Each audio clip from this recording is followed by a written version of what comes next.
Salut et bienvenue sur cette chaîne, bienvenue sur cette nouvelle présentation. Donc, je m'appelle Norbert Messi. Sur cette chaîne, je vous parle de RoyalQ, un bot de trading, une application qui vous permet donc de trader sur Binance.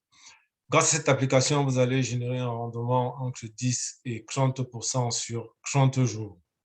Aujourd'hui, nous sommes le 2 septembre 2021 et je vais vous expliquer à quoi correspondent les indicateurs floating loss, floating profit. En gros, est-ce que je fais des pertes lorsque le logiciel, l'application m'affiche floating loss? Est-ce que je fais des profits lorsqu'il m'affiche floating profit? Donc, à droite, donc, comme d'habitude, vous avez donc mon téléphone portable. Alors, ce qu'on peut voir, donc, quand on voit ici, quand on regarde donc, sur mon téléphone mobile, vous allez voir ici que nous avons donc différents indicateurs ici, donc différentes paires de cryptos qu'on est en train de trader. On a des pourcentages, j'avais déjà expliqué, le return ratio, et là, il nous applique floating loss et on a aussi floating profit lorsque l'indicateur ici passe en bleu. Donc, ici, j'ai donc fait deux captures d'écran. Ici, à gauche, on a le floating loss et à droite, on a le floating profit. Alors, j'avais déjà expliqué dans ma vidéo les indicateurs, comprendre les indicateurs. Donc, chaque paire de crypto que vous tradez ici a un prix moyen et un prix courant. Le prix moyen, bah, c'est la moyenne sur une certaine période, la plus longue, je pense.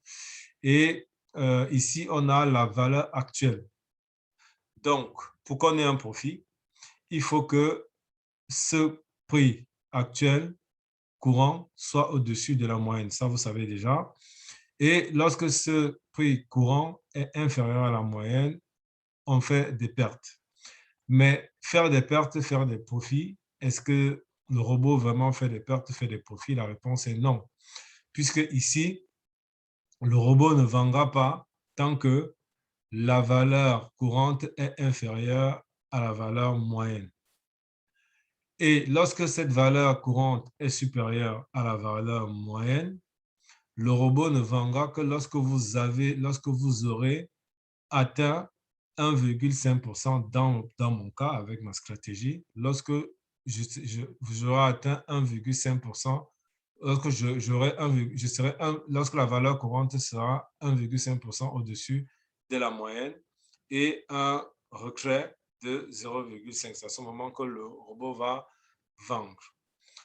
Donc, les pertes sont virtuelles, c'est-à-dire que le robot ne peut pas vous entraîner de pertes. Par contre, ce que vous voyez ici, c'est juste un indicateur qui vous dit que le prix est actuellement inférieur à la moyenne, alors que ici, le prix est déjà supérieur à la moyenne.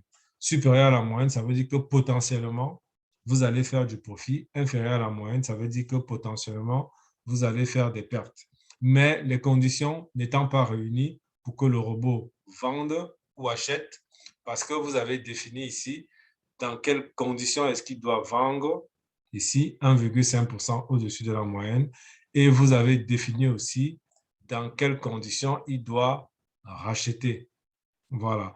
Donc, ici, vous avez donc des pertes virtuelles et des pertes et des profits virtuels. Voilà. Donc, si vous voyez ça, il n'y a pas raison de s'inquiéter. C'est quelque chose, c'est juste un affichage, c'est un indicateur.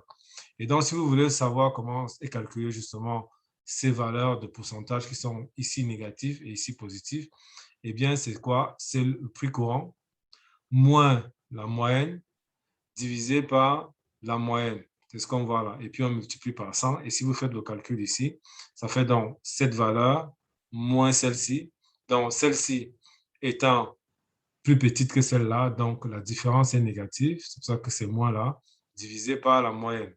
Alors que ici, cette valeur étant supérieure à celle-ci, la différence est positive et divisé par la moyenne. Donc, ici, on a un petit problème d'affichage parce qu'au moment où j'ai fait la capture, et on ne voyait pas exactement la même chose. C'est-à-dire que là, si je prends, par exemple, cette valeur-là, moins 25,5 6, voilà, 6,4.